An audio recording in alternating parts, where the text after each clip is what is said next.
My dining room table is over 100 years old. That means if only one meal were served each day, our family has sat at over 36,500 meals supported by that table. It was my great-grandmother's table, and she died when I was a teenager. White Shoulders perfume mixed with delicious food aromas encase every memory I have of her. She was a wonderful cook. My only memory of a specific moment at my great-grandmother's house was around that table. It was Thanksgiving, and our anticipation of a fabulous meal led to two disappointments. Mama, as we called her, had forgotten to put the sugar in the pumpkin pie. And there were other deficiencies in the food. So after being let down that the pie tasted terrible, the second disappointment, maybe even alarm, was our real concern that her aging mind was definitely not what it used to be. Within 2 years, Mama was no longer with us. My mother inherited that table, and eventually it became mine. In 1984, it was moved from Louisiana to Boston in a U-Haul truck. When my children were growing up, one of the strictest rules in our house was to make every effort humanly possible to be home for dinner every night around that table. I would invite my children's friends for a meal with the intentional motive of getting to know them better. Around that table, I became more familiar with these strangers that influenced my children's lives. I tell this story about this table and my memories associated with it because the symbolism of tables is so rich for me. This table alone has gathered 6 generations of my family for prayers, for nourishment, family meetings full of celebrations and even admonishments. Doug and I do our daily examine process around that table. He whittles, I do my craft sitting there. And right now, the tablecloth is a beautiful large quilt that my mother made. In other words, it supports essentials such as nourishing our bodies and our souls and memories of good and bad times. Who has eaten at this table over the past 100 years? My great-grandparents lived in a very small town in which my papa was somewhat of a politician and a Freemason. I can only imagine the arguments among the men of influence around that table. The next 5 generations certainly didn't have such influential discussions, but conversations among friends and even strangers have taken place. I do remember some very uncomfortable sex education discussions with my children around that table, so maybe there was more influential discussions there than I realize. I like to think I would be willing to feed anyone at that table, stranger, friend, loved one, even enemy. I guess I'm lucky that this postulation's not been tested to an extreme about the enemies. Here, during the birth celebration of these United States, our country's willingness to serve all at our community table is being tested. Who deserves to be served? Who decides who will be served? We have many areas in which to demonstrate our answers to these questions. On a government level, you can use your voice in voting while communicating to our representatives on an individual basis, perhaps even serving in a public office, or at least attending town meetings. But I feel honored to have yet another very important outlet for demonstrating my support for all to come to this table. We have our church. Let's count the ways that our church lives out the invitation to the table. I was sitting in the face painting tent during the Strawberry Festival, bathing my soul in the satisfaction of the variety of faces being painted, all colors and shapes.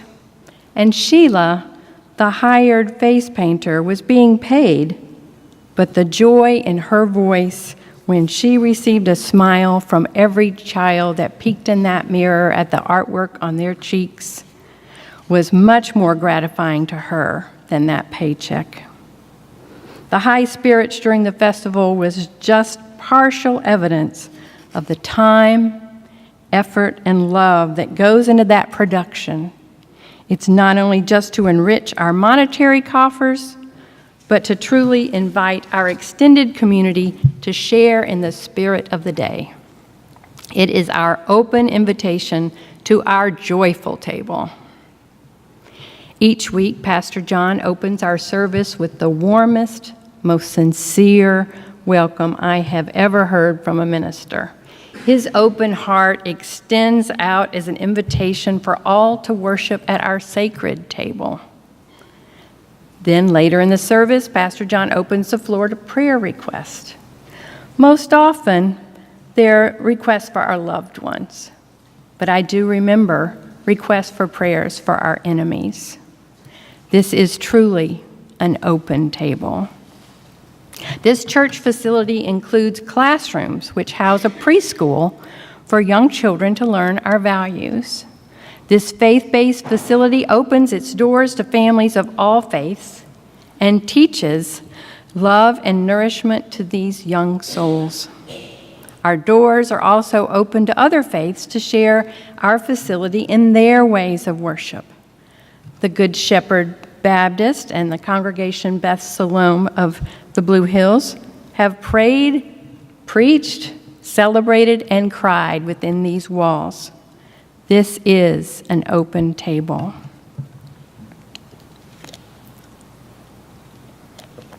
Members of this church, as Jen just shared with us, have served communities ranging from our own members to unknown victims of Hurricane Katrina by providing home repairs and rebuilding. We serve a meal to the homeless once a month. Our youth have volunteered in nearby communities with painting, serving meals, engaging in conversation. This enlarges our table to limitless proportion. And around our own table, we support each other in countless ways, providing meals, childcare, bedside visitation, transportation, cleaning services, and most importantly, a sympathetic ear. Our table is open and active. So we certainly have many demonstrations of welcoming and inclusion to celebrate, but I must say, with all these efforts, I still ask myself why so many of us look alike. Even those that don't look like me, they do report that they feel welcome here. Pastor John told the Racial Justice Committee the other night that for a suburban church, we're pretty diverse. That was coming from a man whose last church was 100% white, privileged, and in an affluent community. Oh, there's that word. I use that word that makes some of us flinch, or worse. The word is privilege. We might not feel privileged, but please give me a moment to review some statements that illustrate privilege is multidimensional, not just limited to race. I will not limit this conversation to white privilege. That phrase is definitely polarizing. That term separates us into groups of opposition.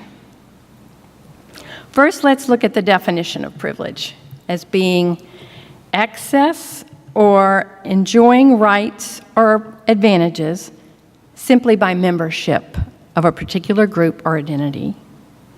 Think about Dr. Seuss's Sneetches. Some of them had stars upon theirs, and some of them didn't.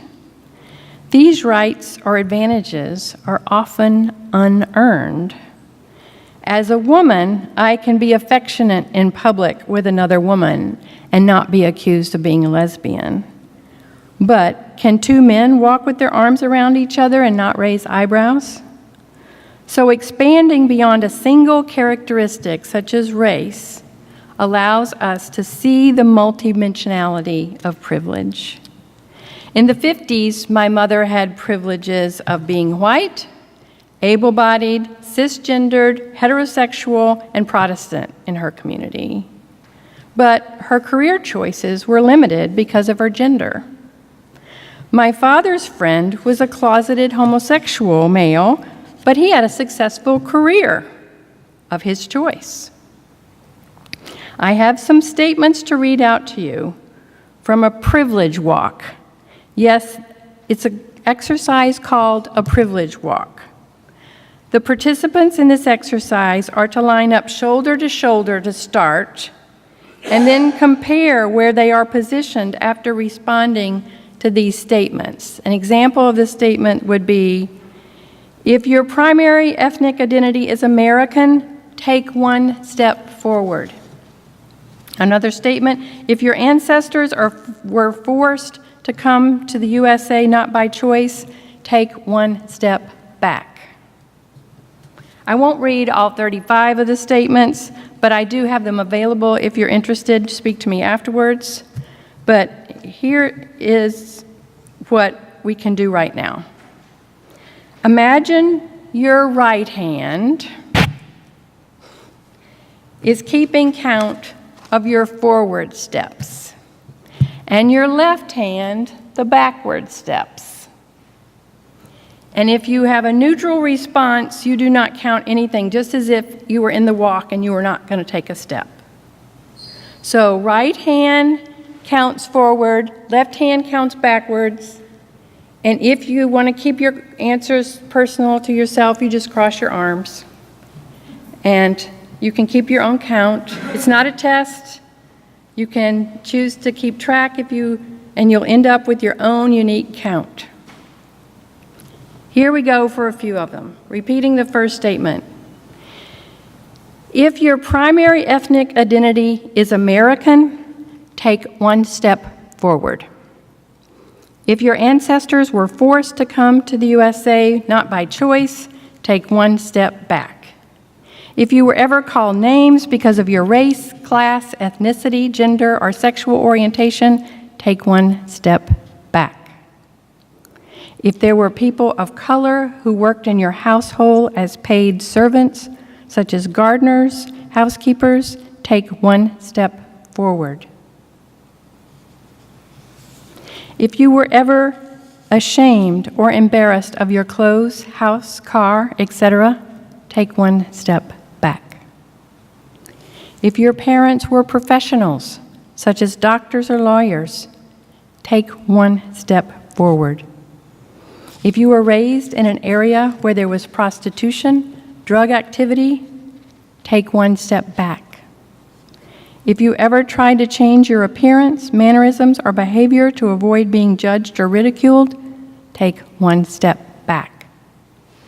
If you studied a culture of your ancestors in elementary school, take one step forward. If there was more than 50 books in your house when you grew up, take one step forward. If you ever had to skip a meal or were hungry because there was not enough money to buy food when you were growing up, take one step back. If you were taken to art galleries or plays by your parents, take one step forward. If one of your parents was unemployed or laid off, not by choice, take one step back. If you attended private school or summer camp, take one step forward. If your family ever had to move because they could not afford the rent, take one step back. If you were told that you were beautiful, smart, and capable by your parents, take one step forward. If you were ever discouraged from academics or jobs because of your race, class, ethnicity, gender, or sexual orientation, take one step back. If you were encouraged to attend college by your parents, take one step forward. If you were raised in a single-parent household, take one step back. If your family owned the house where you grew up, take one step forward. If you were able to take a step forward or backward on your own accord, take 2 steps forward. Now, if you did keep track, take the number tallied on your left hand and subtract it from the number tallied on your right. Did you get a positive number or a negative number? Did you start behind the start line? Did you end up behind the start line or in front? Imagine if we were to be standing in a line and had taken those steps, we would likely be scattered all over the field. When the Racial Justice Committee walked through this, 5 members of the church and 3 non-members, we were scattered from one side of Johnson Hall to the other. You can assume and be correct that a white man was most ahead of the start line. Not only to my amazement, but to my consternation, 2 white women were in the rear alongside a black man. 2 women of color were closer to the start line, but still behind. And the last 2 white women were scattered on the positive side. Yes, privilege is indeed multidimensional. Remember, if you'd like all the statements, see me afterwards. You might be asking, what do we do with this knowledge about privilege? First, I'd ask you to become more aware of circumstances around you. Second, I'd ask you to ask yourself, if you do become aware of your privilege, can you use that privilege to the advantage of someone that doesn't have it? In public, if someone is being berated or taken advantage of, can you come to their aid in any way? In your church committees, can your new awareness lead to shining the light on our biases while making decisions? I don't have particular wisdom or advice here in our church community of our intended open table, but I do have a request. Please keep an open mind and heart under this roof and outside these walls in order for our open table to be ever expanding. My great-grandmother's table might have been 100 years old. That's nothing compared to over the 2,000-year-old table of Christian communion that we are about to celebrate. At this table, we all have the assurance of God's love. Thank goodness, as I get older, I'm finding it easier to love myself deeper and have more self-compassion.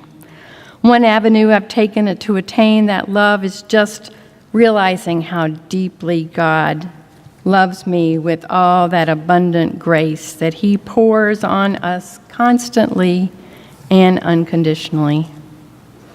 2 weeks ago, during Pastor John's sermon, he said, and I paraphrase, God not only made us all and everything on this earth, but He placed His signature on all of us.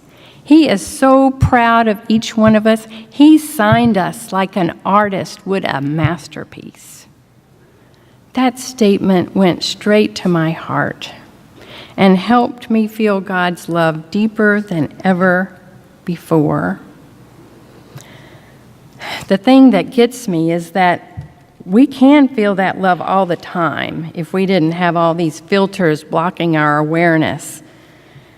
Mostly wounds and all those parts of our egos.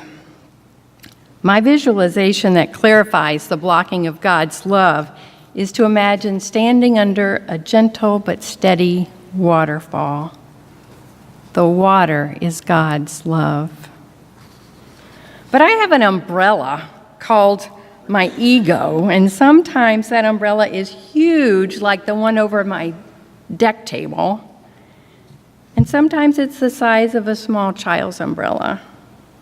I'm the one controlling whether that umbrella is open or closed and what size it is. I just have to drop the umbrella and let God's love fall on me. And the more I feel God's love, and the more I can share it with others. Maybe spatter water under somebody else's umbrella if they let it stay open.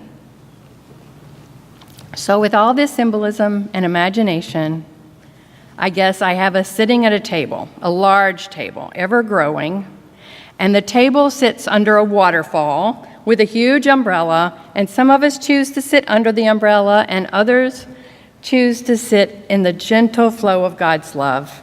And I personally am always changing seats so that sometimes I'm getting wet and sometimes I'm perfectly dry.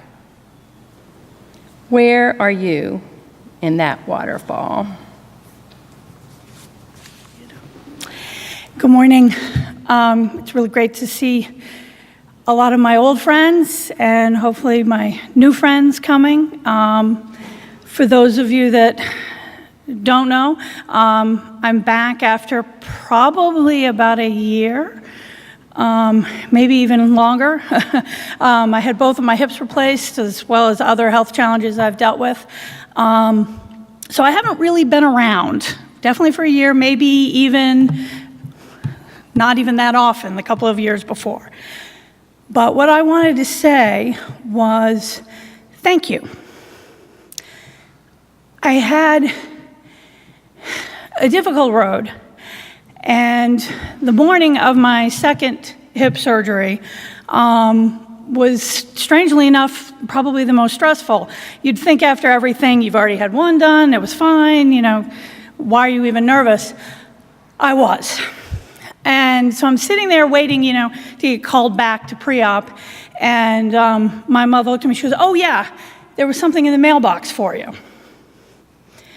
It was an envelope that just said Jen, and inside of it was a whole bunch of cards.